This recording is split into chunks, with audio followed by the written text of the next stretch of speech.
So hello friends, आपका बहुत बड़ा एक डाउट है कि जब आप उसमें फॉर्म फिलअप के लिए अप्लाई कर रहे हो, ठीक है, जैसे ही आप कंपार्टमेंट फॉर्म के लिए आप अप्लाई करते हो कंपार्टमेंट फॉर्म के लिए, ठीक है, जो कि है 2025 का, तो आपको एक चीज शो हो रही होगी, ठीक है। कभी कभार आपके साथ ऐसा हो रहा होगा, उसमें आपको दिखा रहा होगा नो रिकॉर्ड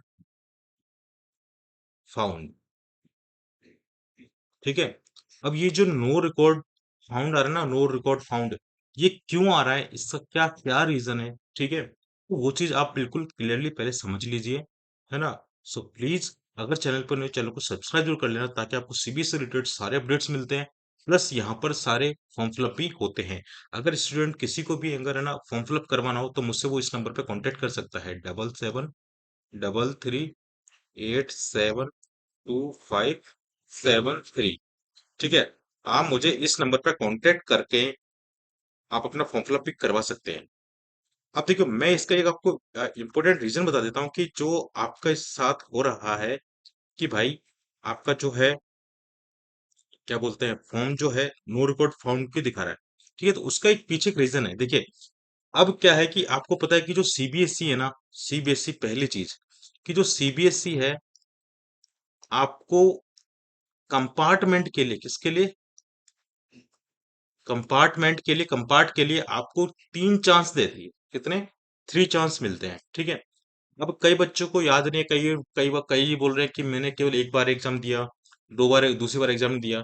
तो भाई देखो, सीबीएसई बोर्ड को आपने बीच में एग्जाम दिया हो चाहे नहीं दिया हो, वो उससे कोई मतलब नहीं है।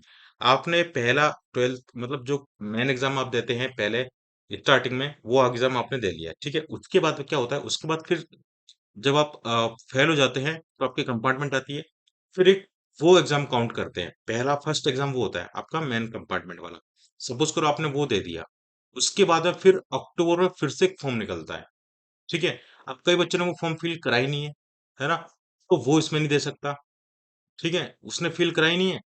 अब वो चाह रहा है कि मैं अब एग्जाम दे दूं, ठीक है, तो वो सेकंड चांस था उसका। अब उसको जब जैसे ही 12th वो फॉर्म भरना चाहिए उसको, अगर वो नहीं भरता है फॉर्म को, है ना, तो क्या होगा, अब उसके पास जैसे अब ये थर्ड चांस है, जो रिजल्ट आया है अब डिक्लेयर हुआ है, उसके बाद में अगर थर्ड चांस तक वो दे रहा है, तो उसको नो रिकॉर्ड फाउंड नहीं आएगा।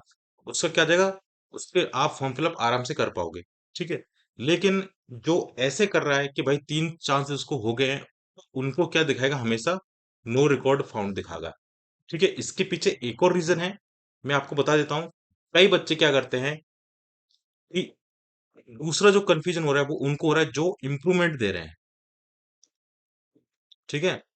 एक उनको दिखाई दे रहा है नो रिकॉर्ड फाउंड, जैसे मान के चलो कई बच्चों को क्या देना है, इम्प्रूवमेंट देना है, ठीक है। तो इम्प्रूवमेंट देना है, तो वो क्या कर रहे हैं गलती से, या तो वो गलती से क्या कर रहे हैं, कंपार्टमेंट पर क्लिक कर रहे हैं। जैसे वो सोच रहे हो कि भाई मेरे कंपार्टमेंट में देकर इम्प्रूव कर लो मार्क्स, तो कई बच्चे क्या कर रहे हैं, कंपार्टमेंट पे क्लिक करके फिर उसको दे रहे हैं, तो आपको नो रिकॉर्ड फाउंड दिखाई देगा फिर से, ठीक है। लेकिन कई चीजें और भी हैं। मेन चीज इसमें फिर ये है कि आप इम्प्रूवमेंट के जो चांस है, वो सीबीएसई बोर्ड केवल वन टाइम देता है, एक बार देता है, ठीक है। जैसे ही अगर आपके कंपार्टमेंट आ गई, सॉरी, आप पास हो गए हो, ठीक है ना, और अगर आपने उसी टाइम उसके इम्प्रूवमेंट एग्जाम के लिए अप्लाई नहीं करा, और आप जैसे 2024 में था आपका, आपने 2024 में उसके लिए अप्लाई नहीं करा, या फिर आपने एग्जाम नहीं दिया, ठीक है, तो फिर आप 2025 वाले के अंदर आप एलिजिबल ही नहीं हो पाओगे इम्प्रूवमेंट एग्जाम के साथ में, ठीक है।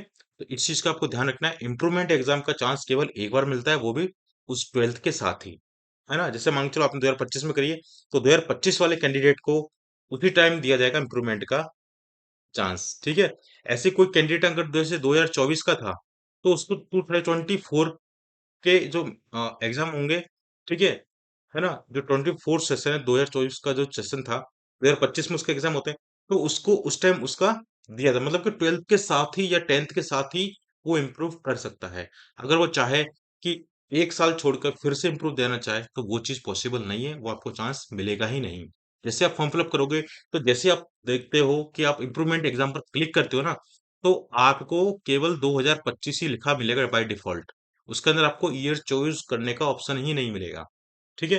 तो ये चीज़ जो है आपको क्लियर होगी होगी कि भाई नो रिकॉर्ड फाउंड क्यों आ रहा है। तो आई होप फिर भी अगर आपको कोई डाउट है तो आप मुझे कमेंट सेक्शन में कमेंट करके बता सकते हैं। ठीक है दोस्तों? तो चलिए फिर मिलते हैं नेक्स्ट वीडियो में। और कोई डाउट हो तो मुझे बता देना, और जिसको भी अगर फॉर्म फिलअप करवाना हो, कोई कंफ्यूजन है, फॉर्म फिलअप करवाना हो, तो मुझसे इस नंबर पे कांटेक्ट करके अपना फॉर्म फिलअप करवा सकते हैं। ठीक है? तो फिर मिलते हैं नेक्स्ट वीडियो में। बाय।